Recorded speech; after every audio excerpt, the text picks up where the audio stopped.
Think being a medieval pope meant absolute power and divine protection. Think again. In reality, wearing the papal crown was one of the most dangerous jobs in history, where assassins, poison, riots, and betrayal lurked behind every sacred door. Some popes were hunted, exiled, or even put on trial after death. To survive, you needed more than faith, you needed cunning, courage, and a few outrageous tricks no history book ever taught you. Ready to uncover the shocking survival secrets of the popes. Let's dive into the real-life Game of Thrones inside the Vatican. If you enjoyed these wild survival secrets from the medieval Vatican, hit subscribe and join our community for more untold history. Which papal trick surprised you the most, or would you dare to try? Drop your thoughts in the comments below and share this video with your fellow history lovers. Survive and thrive, medieval style. Imagine stepping into the Vatican in the Middle Ages, not as a tourist, not as a priest, but as the newly crowned pope. You might expect reverence, power, and the safety of God's house. But the truth, the papal throne was one of the most perilous seats in all of Europe. The moment you donned the papal tiara, you became the most coveted and most hunted man in Christendom.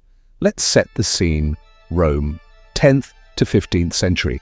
The city is a swirling cauldron of ambition, betrayal, and bloodshed. The Vatican is not the serene marble sanctuary we imagine today, but a fortress under siege, sometimes literally.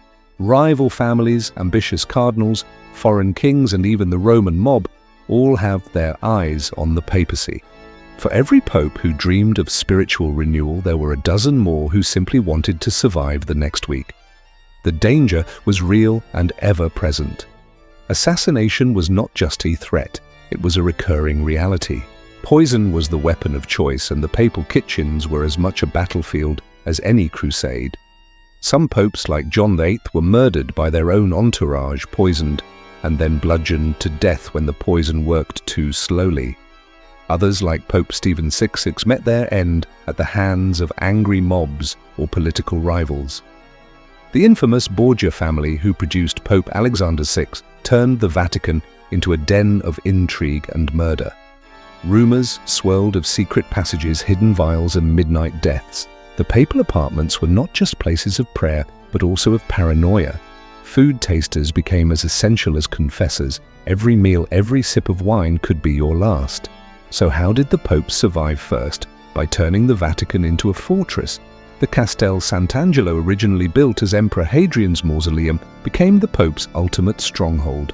Connected to the Vatican by a secret passageway called the Passetto di Borgo, it allowed popes to flee at the first sign of danger. When Rome erupted in violence, as it often did, popes would vanish into the Castell's thick walls, surrounded by loyal guards, and wait out the storm. Pope Clement VII famously used the Passetto during the sack of Rome in 1527, when imperial troops rampaged through the city, slaughtering thousands. The Pope, disguised and terrified, escaped to the Castel and endured a months-long siege. Food ran scarce, disease spread, and the city burned. But the Pope survived, proving that in the Middle Ages the papacy was as much about military strategy as spiritual leadership. Survival meant more than just walls and guards. Popes developed a host of rituals and precautions to keep themselves alive. Meals were prepared under strict supervision, and trusted tasters sampled every dish. Some popes, like Leo X, were so paranoid that they refused to eat anything not prepared by their own hand-picked chefs.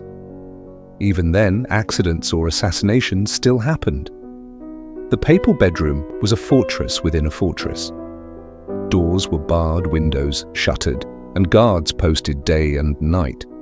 Secret escape routes wound through the Vatican, leading to hidden chapels, underground tunnels, and even out to the Tiber River.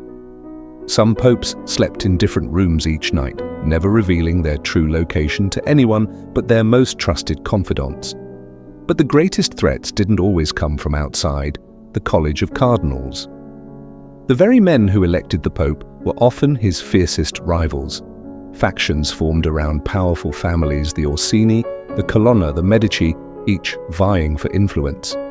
A pope who lost the support of his cardinals could find himself isolated, betrayed, or even deposed. The Roman people themselves were a wild card. Sometimes they adored the Pope, carrying him through the streets in triumph. Other times they rioted, stormed the Vatican, and demanded his blood. Pope Formosus, for example, suffered the ultimate indignity. After his death, his corpse was exhumed, put on trial in the infamous Cadaver Synod, and thrown into the Tiber. Even in death, a pope was not safe from the wrath of Rome. So what were the tricks, the unwritten rules that kept a pope alive? First, trust no one completely. Every ally could become an enemy overnight. Loyalty was bought, not given, and could vanish with a better offer. Second, build your own network of spies and informants. Knowledge was power, and the pope who knew what his enemies were planning could strike first or escape in time. Third, never eat or drink without precautions. Poison was the silent killer of the age.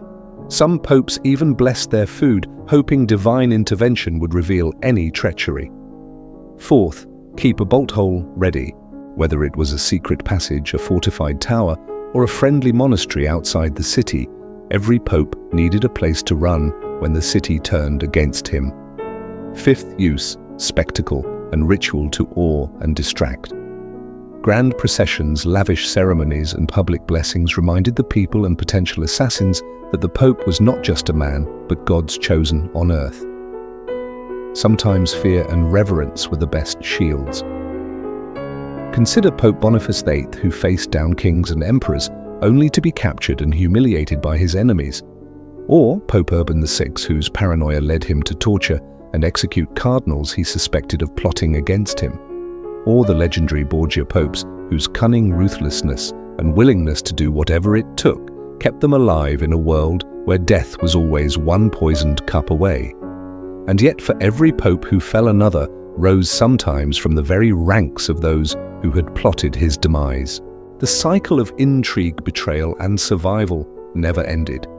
Today, the Vatican stands as a symbol of stability and faith. But beneath its marble halls and golden domes lies a history written in blood, sweat, and secrets. The medieval popes were not just spiritual leaders, they were survivors, warriors, and sometimes victims of their own ambition. Their tricks, paranoia, cunning, and the willingness to do whatever it took kept the papacy alive through centuries of chaos. And while the world has changed, the lessons of survival from the medieval Vatican still resonate. Trust, carefully prepare for the worst, and never underestimate the power of a well-timed escape. So next time you see the Pope waving from the balcony of St. Peter's, remember his predecessors survived not just by faith but by mastering the deadly game of medieval power. If you thought the threats to a medieval pope's life ended at poison and daggers, think again. Some of the deadliest dangers came not from the shadows, but from the candle-lit halls of power, where every handshake could hide a dagger and every promise was written in sand. The Vatican wasn't just a fortress of stone, it was a chessboard, and the Pope had to play the game better than anyone else to survive. The medieval papacy was surrounded by ambitious kings, scheming nobles, and powerful Roman families, each with their own agenda. The Pope was both a spiritual leader and a political player, constantly balancing alliances and rivalries that could shift overnight. One wrong move and the papal throne could become a death sentence. Take the Orsini and Colonna families, for example, two dynasties whose bitter feud often spilled into the streets of Rome and the corridors of the Vatican. Popes who favored one side risked the wrath of the other. Sometimes the only way to survive was to play both sides, promising favors and positions, and then quietly breaking those promises when the political winds changed. Then there were the kings and emperors. The Holy Roman Emperor, the King of France, the King of England, all saw the papacy as a prize to be won or a threat to be neutralized. Some popes, like Gregory VII, dared to challenge imperial authority, excommunicating kings and standing firm against armies. Others, like Pope Clement V, found themselves forced to compromise, even moving the papal court to Avignon to escape the chaos of Rome and the pressure of the French crown. Betrayal was a constant companion. Cardinals who had once supported a pope could turn against him if a better offer came along. Papal elections themselves were often scenes of intrigue, with bribes, threats, and secret deals determining the outcome as much as prayer or piety. The conclave was supposed to be a sacred event, but in reality it was often a battleground for the most cunning political minds of the age. Some popes mastered this game brilliantly. Pope Innocent III, for instance, was a master strategist who played European monarchs against each other, expanding papal power to its medieval peak. He launched crusades, brokered peace treaties, and made and unmade kings with a stroke of his pen. His survival trick: never let anyone's power get too strong and always keep your enemies guessing. Others weren't so lucky. Pope Boniface VIII tried to assert papal supremacy over King Philip IV of France and ended up captured, humiliated, and dead within a year. His mistake underestimating the lengths to which a determined rival would go. In the medieval world, pride and principle could be fatal weaknesses. Within the Vatican itself, the Pope had to manage the College of Cardinals, a group as ambitious and divided as any royal court. To survive, a pope needed loyal supporters often drawn from his own family or region, but also had to keep potential rivals close, offering them titles, lands, or lucrative church offices to buy their loyalty at least for a while. Sometimes the Pope had to act fast and ruthlessly. When Urban VI suspected a plot among his cardinals, he had several arrested, tortured, and executed. It was a brutal move, but it sent a clear message: betrayal would not be tolerated. Yet such actions could also breed more enemies, setting the stage for future revenge. And then there were the popes who played the long game, building alliances not just with the mighty, but with the people. By supporting charitable works, founding hospitals, or championing local causes, a pope could win the hearts of the Roman populace, creating a buffer against the ambitions of nobles and kings. Sometimes the goodwill of the people was the best shield a pope could have. But every alliance came with a price. Promises had to be kept, or at least convincingly explained when broken. Gifts and favors were expected, and failing to deliver could turn friends into foes overnight. The medieval pope had to be a master of negotiation, always ready to pivot, compromise, or even deceive to keep his throne and his life. The art of survival in the medieval Vatican was as much about reading people as reading prayers.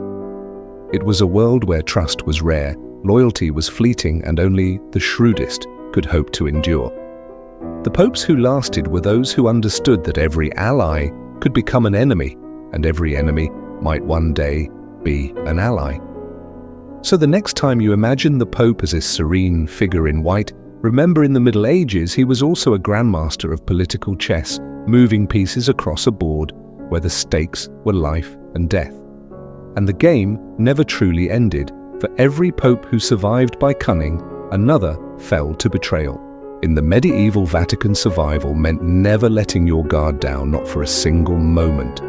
If you thought swords and schemes were the only weapons in a medieval pope's survival kit, think again. The most powerful tool at a pope's disposal was invisible, intangible, and terrifying spiritual authority. In an age where faith shaped every aspect of life and death, the Pope could wield excommunication and the threat of damnation like a sword, sharper than any blade. Imagine being a king or noble in medieval Europe. Your power might rest on armies and castles, but your soul and the loyalty of your people depended on the Church. The Pope could, with a single decree, cut you off from the sacraments, declare your rule illegitimate, and turn your own subjects against you.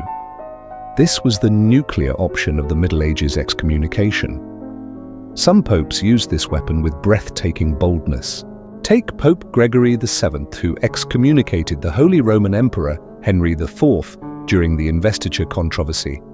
The result: Henry was forced to cross the Alps in winter, stand barefoot in the snow at Canossa, and beg for forgiveness. For a moment, the Pope's spiritual authority humbled the mightiest ruler in Europe. But excommunication wasn't just for kings. It was a tool for controlling rebellious bishops, unruly nobles, and even entire cities. The threat of spiritual isolation could end disputes, force concessions, or bring enemies to the negotiating table. Popes who mastered this power could survive political storms that would have swept away lesser men. Yet spiritual weapons went beyond excommunication. The Pope could call a crusade not just to the Holy Land, but against heretics and political enemies within Europe. When the Cathars in southern France challenged church authority, Pope Innocent III launched a crusade that wiped them out. When rival claimants to the papacy appeared, popes declared them heretics, rallying armies and public opinion to their cause. Fear was a powerful ally. Medieval people believed in heaven and hell, in the reality of eternal punishment. The Pope, as the vicar of Christ, was seen as the gatekeeper of salvation. To be on the wrong side of the Pope was to risk not just your life, but your soul. Even powerful monarchs hesitated before defying a papal decree. But spiritual authority was a double-edged sword. Overusing it could backfire. When Pope Boniface VIII tried to assert total supremacy over King Philip IV of France, the king responded by accusing the Pope of heresy and corruption. Boniface was captured, humiliated, and died soon after. The lesson: even the greatest spiritual weapons had their limits. Inside the Church, the Pope also faced threats from within heresy, schism, and dissent. The Middle Ages saw waves of reformers, mystics, and critics who challenged papal authority. Some popes responded with councils, debates, and attempts at reconciliation. Others turned to the Inquisition, rooting out heresy with fire and fear. Surviving as a medieval pope meant knowing when to wield spiritual power and when to hold back. It required a deep understanding of faith, politics, and human nature. The most successful popes used excommunication and crusades not as blunt instruments, but as precise tools, threatening just enough to keep rivals in check, but not so much as to provoke open rebellion. And always the Pope had to remember, spiritual authority was only as strong as the belief of the people. Lose their faith, and even the mightiest decree would ring hollow. So the next time you picture the Pope as a gentle shepherd, remember, in the Middle Ages he was also a spiritual warrior, wielding the fear of damnation and the promise of salvation as his sharpest weapons. In a world where everyone believed in the power of the soul, the Pope's survival often depended on his mastery of invisible forces, forces that could topple kings, unite armies, and sometimes save his own life. When all the prayers, alliances, and spiritual threats failed, a medieval pope's last resort was often the most basic of all survival instincts: run, hide, or disappear. The papal throne may have been gilded, but it was never truly secure. In the Middle Ages, popes were forced to become masters of escape, disguise, and improvisation, sometimes living more like fugitives than princes of the Church. Let's start with the most iconic symbol of papal escape, the Passetto di Borgo. This secret passage, nearly 800 meters long, connects the Vatican Palace with the mighty fortress of Castel Sant'Angelo. Built in the 13th century, the Passetto was the papal escape hatch, a lifeline in times of siege, rebellion, or invasion. Its stone walls have echoed with the hurried footsteps of popes fleeing for their lives, robes gathered, and hearts pounding. One of the most dramatic uses of the Passetto came during the sack of Rome in 1527. Although a bit later than the High Middle Ages, the event perfectly illustrates the dangers popes faced. As imperial troops stormed the city, Pope Clement VII, disguised and terrified, slipped through the passage with a handful of loyal guards. Behind him, Rome burned and thousands died. In Castel Sant'Angelo, the Pope endured months of siege, rationing food and praying for rescue. The fortress, with its thick walls and storied history, became his sanctuary and prison all at once. But the need for flight was hardly unique to Clement VII. Throughout the medieval era, popes were forced to abandon Rome repeatedly. Sometimes it was because of invading armies, Normans, Germans, or French. Other times it was the Roman people themselves who rose up angry at papal taxes, foreign influence, or simple hunger. A pope who stayed put risked capture, humiliation, or death. So where did popes go when Rome was too dangerous? The answer: anywhere they could. For nearly 70 years in the 14th century, the papacy itself went into exile in Avignon, a city in southern France. This period, known as the Avignon papacy, saw 7 popes rule from afar, surrounded by French cardinals and protected by French kings. The move was controversial, damaging the pope's prestige in Italy and fueling accusations of corruption and foreign control. But it kept the papacy alive when Rome had become a death trap. Other times, popes sought refuge in smaller Italian towns. Viterbo, Orvieto, Perugia, and Anagni all served as temporary papal capitals. These towns offered relative safety, loyal supporters, and crucially distance from the chaos of Rome. Papal courts became mobile, traveling with a retinue of cardinals, scribes, and guards, always ready to move at a moment's notice. The logistics were daunting. Moving archives, treasures, and even the sacred relics of saints required careful planning and constant vigilance. The need for secrecy and disguise was real. There are stories, some true, some legendary, of popes donning plain clothes, hiding among monks, or slipping out of the city under cover of darkness. Pope John XXIII, the medieval one, not the 20th century saint, is said to have fled in the garb of a simple friar, evading capture by enemies who would have gladly paraded his body through the streets. Even the mighty Boniface VIII, after years of confrontation with the French crown, was eventually captured, beaten, and died in disgrace, proof that no amount of power could guarantee safety. Sometimes the threat was not foreign armies or angry mobs, but internal conspiracies. Rival cardinals, ambitious nobles, or even papal relatives might plot to overthrow or assassinate the pope. In these cases, escape meant trusting only a handful of loyal servants, moving quickly and leaving behind everything but the essentials. The Vatican itself was riddled with secret doors, hidden staircases, and underground passages, architectural tricks designed for survival, not ceremony. But flight and exile came at a cost. Every time a pope abandoned Rome, his authority was weakened.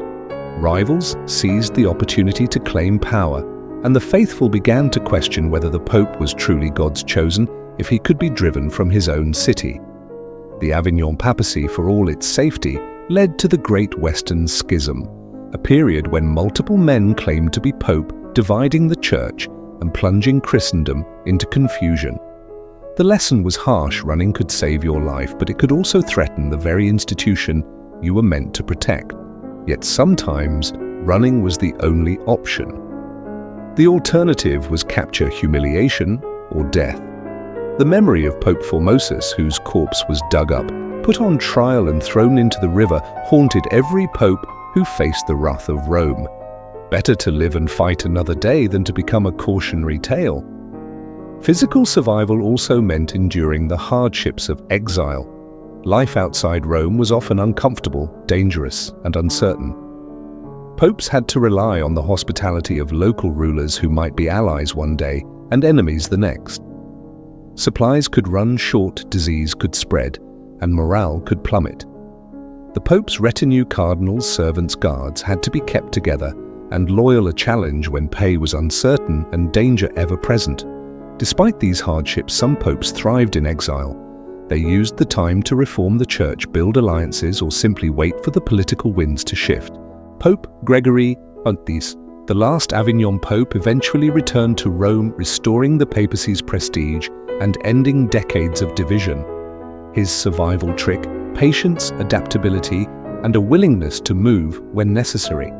The art of papal escape was not just about running away, it was about knowing when to stand firm and when to retreat. The best survivors balanced courage with caution, faith with pragmatism. They understood that the papacy was not just a spiritual office, but a political and physical reality subject to the same dangers as any throne in medieval Europe. Sometimes, survival meant blending in, hiding your identity, and trusting no one. Other times, it meant fortifying your position, rallying supporters, and preparing for a siege.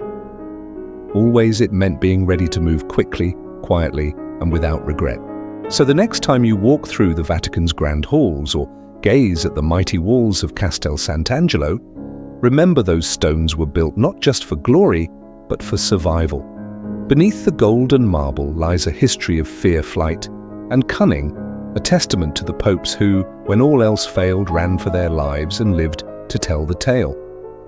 In the end, the story of the medieval papacy is not just one of power and piety, but of resilience, adaptability, and the relentless will to survive. For every pope who stood his ground, there was another who slipped away in the night robes, trailing in the dust, determined to keep the flame of the church alive, no matter where the road might lead. If you think surviving as a medieval pope was only about dodging daggers and escaping sieges, think again.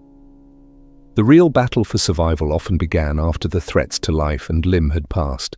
In a world where rumor could topple a throne and scandal could haunt a papacy for centuries, mastering the art of information control and legacy building was just as vital as any fortress wall or secret tunnel.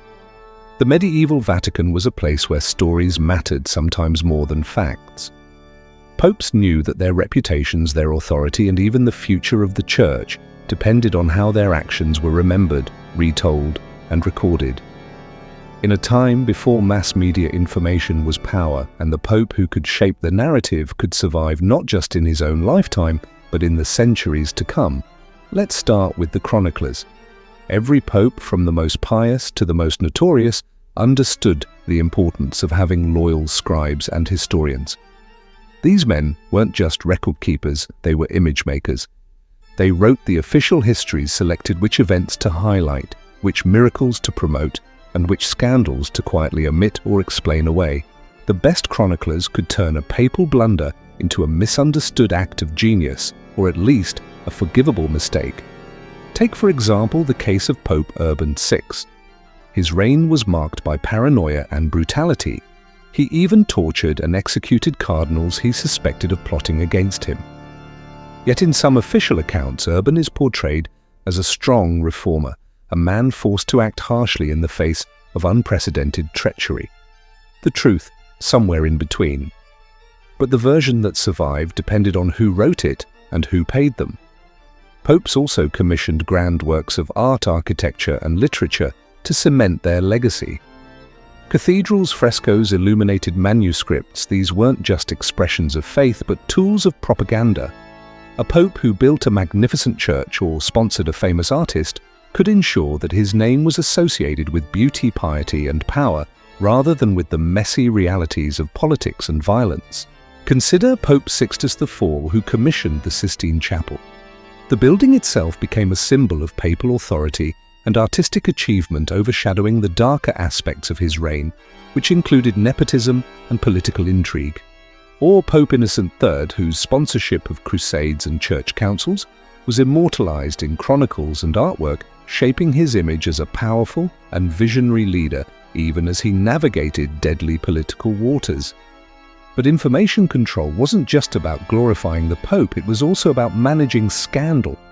The medieval church was no stranger to controversy, simony, the selling of church offices, nepotism, corruption, and even outright violence plagued the papacy. When a scandal erupted, the Pope and his advisors moved quickly to contain the damage. Sometimes this meant silencing critics through excommunication, imprisonment, or in extreme cases more permanent solutions. Other times it meant launching public penance, grand processions, or acts of charity to distract from the controversy and restore the Pope's moral authority. The spectacle was a weapon. The bigger the scandal, the grander the ceremony needed to drown it out. One of the most notorious examples of legacy management was the Cadaver Synod. Pope Stephen VI, seeking to discredit his predecessor Formosus, had the dead Pope's corpse exhumed, dressed in papal robes, and put on trial. The spectacle was meant to erase Formosus's legacy and legitimize Stephen's own claim to the throne. Instead, it horrified Rome and became one of the most infamous episodes in papal history, a reminder that attempts to rewrite the past could backfire spectacularly. Yet the desire to control the narrative didn't end with death. Many popes left detailed instructions for their funerals, tombs, and even posthumous biographies. Some, like Pope Boniface VIII, commissioned elaborate tombs and had their likenesses sculpted in marble, hoping to project an image of eternal dignity and power. Others tried to ensure that their writings, sermons, and letters would be preserved and studied, shaping theology and church policy for generations. But even the best-laid plans could be undone by rivals, enemies, or the unpredictable tides of history. After a pope's death, his supporters and detractors often battled to define his legacy. Was he a saint, or a sinner, a reformer, or a tyrant? The answer depended on who controlled the sources, who told the stories, and who won the battles that followed.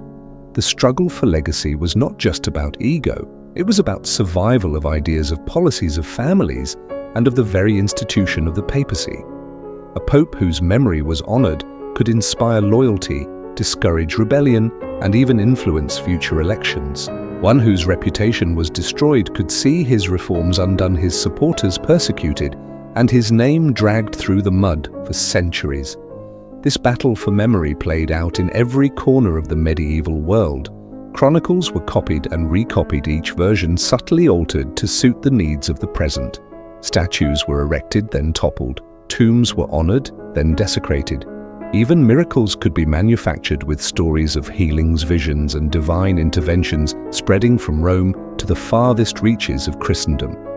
The popes who survived the test of time were those who understood that history is written by the survivors and often by the winners. They invested in art, architecture, and scholarship not just for the glory of God, but for their own survival in the annals of history. But there was always a risk. The more a pope tried to control his image, the more he exposed himself to the charge of pride manipulation or hypocrisy. The line between legacy and legend, between fact and fiction, was always thin. In the end, the greatest trick for a medieval pope was not just to survive the dangers of his own lifetime, but to shape how he would be remembered after death. Some succeeded brilliantly, their names shining in the stained glass and marble of cathedrals. Others became cautionary tales, their failures and scandals preserved as warnings to future generations. So next time you walk through the Vatican museums, gaze at a papal tomb, or read a medieval chronicle, remember, you're not just seeing art or history, you're witnessing the ultimate survival game, one played not just with swords and secrets, but with stories, symbols, and the power to shape what endures. And in that game, the stakes were nothing less than immortality. Surviving as a medieval pope was never just about faith or divine right, it was about cunning, adaptability, and the relentless will to endure. From secret escapes and deadly intrigues to spiritual weapons and the art of shaping legacy, every pope who sat on the throne of St. Peter knew he was playing history's most dangerous game. Their survival tricks weren't just clever, they were essential, and sometimes they changed the course of the Church and the world. So next time you see the grandeur of the Vatican or hear the name of a medieval pope, remember, behind every ritual, every marble wall, and every painted ceiling lies a legacy built not only on prayers but on centuries of struggle, strategy, and survival. The lessons of those popes about power, resilience, and the human spirit still echo today.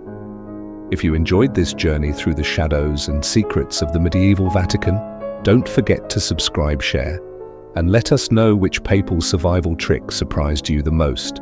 Until next time, stay curious and never underestimate the power of survival.